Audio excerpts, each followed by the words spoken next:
Bom dia, meus irmãos e amigos. Muito bem, depois de ter feito uma mensagem, a qual chamei de mensagem aí aos pastores, né, aos líderes e aos cristãos de modo geral no Brasil, eu quero entrar em alguns detalhes como eu planejei, porque assim, aquilo foi uma espécie de resumo, né? A mensagem do Evangelho é muito complexa, muito grande, não tem como a gente falar tudo e ainda mais resumir, né, em vídeos muito pequenos é bastante difícil. Então, qual foi a minha proposta? Falei ali em linhas gerais, alguma coisa ficou um pouco confuso, até porque eu estava tomado, né, da urgência do assunto e uma certa ira também com tudo que está acontecendo no nosso país. Então eu quero descer agora alguns detalhes, né? E a primeira coisa que eu queria mencionar aqui para a gente ter uma base para apontar realmente o que eu considero uma solução para o nosso país vinda da igreja, né? E que vai colaborar, que vai fazer parte desse plano maior de Deus para os últimos tempos. Então eu vou falar da corrupção que começou, né, lá atrás, quando o catolicismo romano foi instituído por volta do ano 400 da era cristã. Eu não quero que você, que de repente é católico, está me ouvindo, eu não quero que você se ofenda. Por quê? Porque Deus não tem compromisso com religião, nem católica nem evangélica. Deus tem compromisso com seus filhos, com a sua palavra, com aquilo que Ele prometeu, com aquilo que está escrito na sua palavra. Qualquer coisa fora da palavra de Deus, fora da vontade de Deus, é invenção humana, é a Torre de Babel que parte da iniciativa humana, quer dizer, de baixo para cima. O ser humano, até no seu zelo religioso, como os judeus tinham muito, ele pensa que ele pode fazer a vontade de Deus partindo da sua própria iniciativa, quer dizer, é o que a Bíblia chama de gloriar-se nas obras da lei. E a gente sabe que isso é impossível. Na verdade, enquanto o homem não se quebranta a tal ponto de desistir de si mesmo, nesse sentido que eu estou falando, não de ter uma autoestima destrutiva, mas de desistir desse esforço para agradar a Deus, porque nós já somos amados por Deus antes da fundação do mundo. Então, somente quando o homem desiste, quando ele é vencido pela verdade de Deus e ele se prostra humildemente e reconhece a sua incompetência, a sua incapacidade no campo espiritual, é que ele está apto a servir a Deus, a ser chamado por Deus para viver uma vida santa, né? Uma vida de santidade que a Bíblia nos promete. Então, essa corrupção ela começou na Igreja Católica lá atrás e hoje ela está a mesma coisa, né? Tanto na Igreja Católica como na Igreja Evangélica. Mudaram os tempos, mudaram as circunstâncias, né? Hoje a gente tem um mundo cheio de tecnologia, então a forma como o homem reage a este mundo é bastante diferente, né? Hoje o homem está cada vez mais preguiçoso, covarde, no sentido de que até mesmo numa guerra, antigamente você ia para a guerra com espada, com flecha, quer dizer, você tinha que enfrentar o inimigo de perto. Hoje não, hoje você joga uma bomba lá de cima, como fizeram no Japão, né, a famosa bomba lá de Hiroshima e Nagasaki, e covardemente você destrói milhões de vidas. Então a gente está chegando nos tempos do fim. E aí eu quero falar de 4 pontos brevemente, né, vou tentar ser o mais rápido possível aqui para o vídeo não ficar grande. A primeira coisa, a primeira, né, circunstância que eu quero mencionar desse quadro é o seguinte: que a tendência do ser humano é mesmo ele se corromper ao longo do tempo. O que eu quero dizer com isso? Ele acaba se dividindo por opiniões, por vontades particulares, mesmo em cima daquilo que ele considera a verdade, mesmo em cima daquilo que ele considera o que Deus quer para todos, ele acaba impondo a sua ideologia, o seu ponto de vista. Para que isso não aconteça, né, e para que você não diga, você é mais um que está impondo a sua ideologia. Não, não estou impondo. Na verdade, eu estou tentando fazer um retorno à verdade do Evangelho. Porque se o Evangelho vem de Deus, como os verdadeiros cristãos creem e não duvidam, então quando vem de Deus, aí sim é para todos. Aí há justiça, aí há bondade de Deus, aí há liberdade, porque foi para a liberdade que Cristo nos libertou. Mas se é uma ideologia, ela visa o quê? Fins particulares, intenções que as pessoas têm ao manipular os outros. No meu caso, não sou conhecido, não sou um pastor, não sou ninguém. Então eu não tenho o que defender para mim, eu não estou preocupado com isso. Nem sei se essa mensagem vai chegar ao grande público, mas eu oro a Deus para que ela chegue a pessoas nas vidas das quais ela vai fazer a diferença. Ela vai te ajudar a refletir. Você não precisa acreditar em mim, mas se essa palavra te levar a uma reflexão sobre a sua vida e sobre o que Deus está para fazer e já está começando, né, nesses últimos tempos, então isso realmente vai ser gratificante para mim. Não estou preocupado com like, não estou preocupado com... Não vou pedir o seu dízimo, a sua oferta, vamos dizer assim, que é o medo da maioria das pessoas, principalmente os que não praticam tais coisas. Esse é o primeiro ponto. Se a tendência do homem é se corromper, então toda religião, todo movimento religioso que surge, ele pode até ser bem intencionado na sua origem, o que na verdade até não foi o caso do catolicismo romano. Por quê? Porque o catolicismo romano começou de um casamento político, mas uma falsa política, não a política de Deus, né? A política, depois eu vou falar mais sobre isso. Uma política do homem que viu ali naquele temor, né, dos cristãos primitivos que eram perseguidos, eram mortos, eram massacrados, viu naquilo ali uma força política muito grande. E aí houve um casamento, né, dos reis com um evangelho que a princípio satisfizesse os anseios do povo de pararem de ser perseguidos, mas que ao mesmo tempo depois introduzisse sutilmente as heresias destruidoras de que a Bíblia nos adverte, né? Então, se essa tendência está no homem, que é o primeiro ponto que eu quero deixar claro, nós temos que pensar que a igreja sempre precisa de um retorno à verdade. E isso me leva ao ponto 2, que é o que está escrito lá em João, no capítulo 13. Todo mundo conhece, né, que a Igreja Católica até faz uma encenação sobre isso, que é quando o Senhor Jesus lavou os pés dos discípulos, né? Ele lavou os pés dos discípulos num ato profético.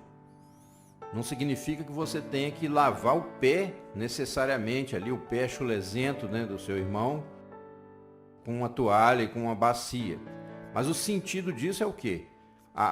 O resumo está no versículo 10, quando o Senhor Jesus disse, né, para Pedro, porque, só para contextualizar para quem não conhece a história, o Senhor Jesus se cingiu com uma toalha, né? Judas tinha acabado de sair para ir fazer o que ele tinha que fazer, trair o Senhor.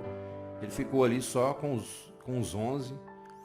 E aí o Senhor se cingiu com uma toalha, pegou uma bacia e foi lavar os pés dos discípulos. Aí Pedro, que aparentemente humilde, mas aquilo não foi um ato de humildade, não, Senhor, de modo nenhum me levarás. E Jesus na mesma hora o repreendeu, dizendo, se eu não te lavar, tu não tens parte comigo. E aí Pedro, então, né, como ele era extremista, ele já partiu para um outro extremo. Ah, Senhor, então não lava só os pés, não, os pés e a cabeça.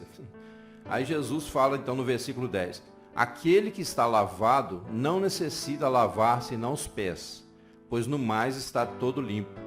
Ora, vós já estáis limpos, mas não todos, né? Referindo-se aí a Judas Iscariotes.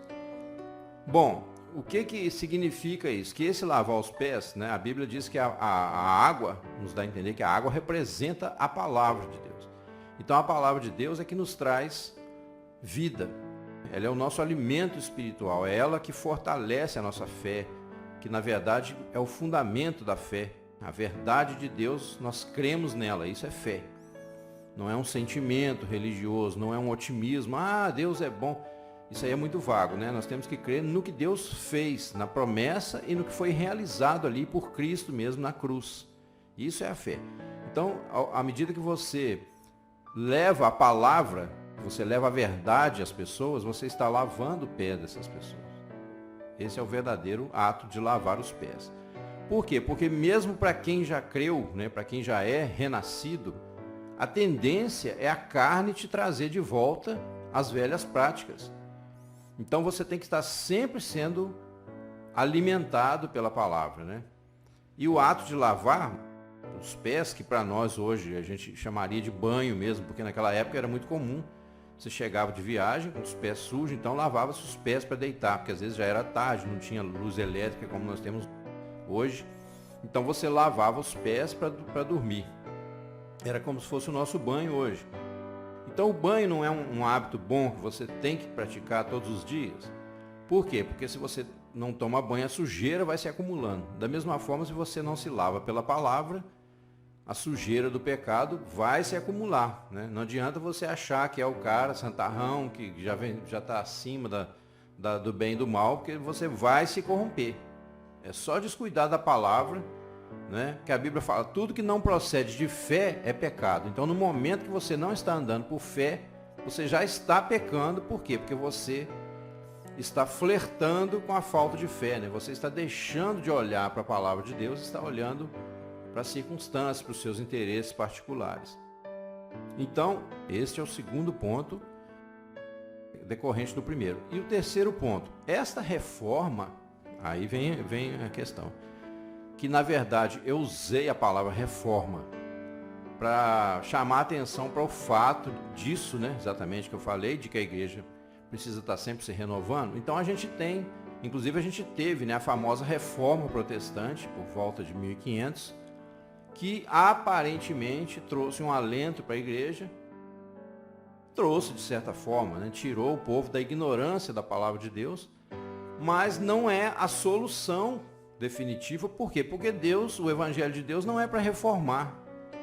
O Evangelho de Deus ele é para transformar. Existe até uma espécie de anagrama, que eu vou mostrar para vocês, que diz aqui, olha, Deus forma o homem, o pecado o deforma, a escola o informa, a psicologia o conforma, a religião o reforma, mas somente Cristo o transforma. Então a reforma, ela trouxe o quê? Ela corrigiu aberrações da natureza humana que usava aí da ignorância para manipular o povo. E a gente sabe, me perdoe mais uma vez, eu não me disporia a fazer esse vídeo se eu não fosse falar a total verdade. E você, em vez de ficar chateado comigo, de repente reflete sobre o que eu estou falando. Foi introduzido aí a adoração a santos, né? Como no antigo hinduísmo, nas religiões hindus, né?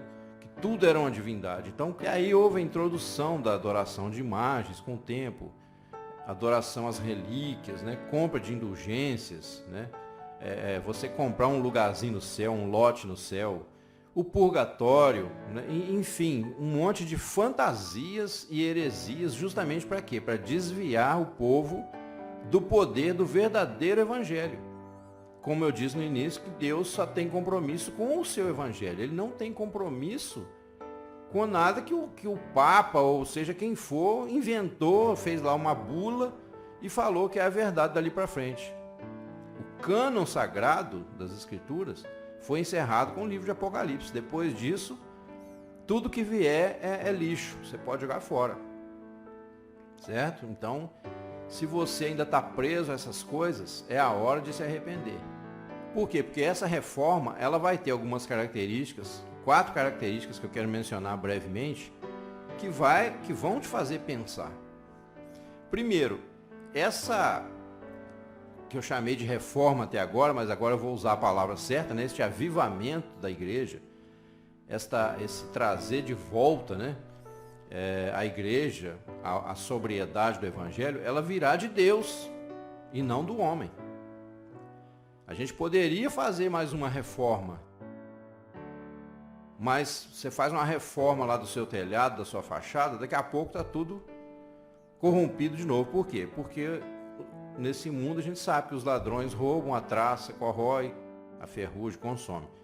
Então não vai ter solução definitiva. E a salvação, ela não é a nível coletivo. Deus não salva igrejas, Deus não salva religiões, Deus salva pessoas.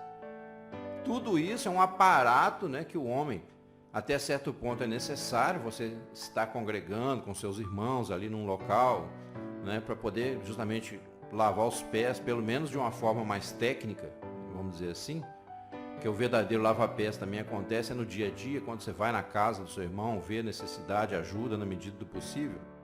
Esse é que é o verdadeiro lavar os pés, e não aquela mensagem que você ouve na igreja.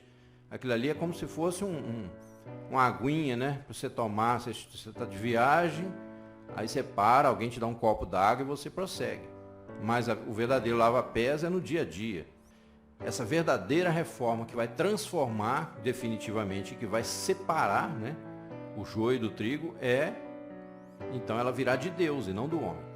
Segundo ponto, ele vai trazer, esse avivamento vai trazer um sofrimento, uma angústia muito grande, perseguições, tribulações como nunca se viu sobre a face da terra, que vai quebrantar, né, o homem, e não um avivamento de vanglórias doutrinárias, como, né, infelizmente na reforma protestante aconteceu muito isso. Houve uma separação, como eu disse, houve uma melhora em muitos aspectos, mas aí também houve muita vanglória, né, doutrinária. As pessoas começaram a escrever livros e mais livros sobre isso, sobre aquilo, predestinação, livre-arbítrio, mas isso aí afastou um pouco o homem da pureza inicial do Evangelho. E como hoje a gente tem mais coisas ainda para distrair, né, o ser humano. A tecnologia hoje é o grande a arma que Satanás usa, né, que o mal usa para não deixar você ouvir a palavra de Deus. Esse é outro assunto. Bom, o terceiro ponto. Deus vai preparar a verdadeira igreja, separando-a da falsa religião, na qual nós temos vivido, então, desde o ano 400 da era cristã, quando o catolicismo romano foi instituído. Aquele foi um grande golpe. E aí, o que aconteceu? O quarto ponto, esse filho varão que fala lá em Apocalipse, que é Jesus, foi levado ao deserto. Mas esse filho varão, ele é profético, né? Não é simplesmente o Senhor Jesus, porque aí você vai atribuir isso aí ao fato de Jesus ter fugido lá, a mãe, né, Maria e José, terem fugido com Jesus para o Egito por causa da perseguição do rei que o queria matar. Aí você vai interpretar no sentido local. Ah, Jesus foi levado para um lugar, né, afastado, protegido, né, pela mulher. Aí vem a questão de Maria, né, que Maria é que deu à luz o filho varão. Então você vai entrar por esse caminho. Mas na verdade, esse filho varão, no sentido profético aí, é a própria igreja. É o corpo de Jesus. Você fala, mas não é a noiva? Sim, mas no sentido do casamento, da união, né, entre Cristo e a igreja, a Bíblia diz que quando o homem se une à mulher, os dois se tornam uma só carne. Então, quer dizer, ao mesmo tempo a igreja é a noiva em relação a Cristo, mas ela é Cristo porque ela é o corpo de Cristo.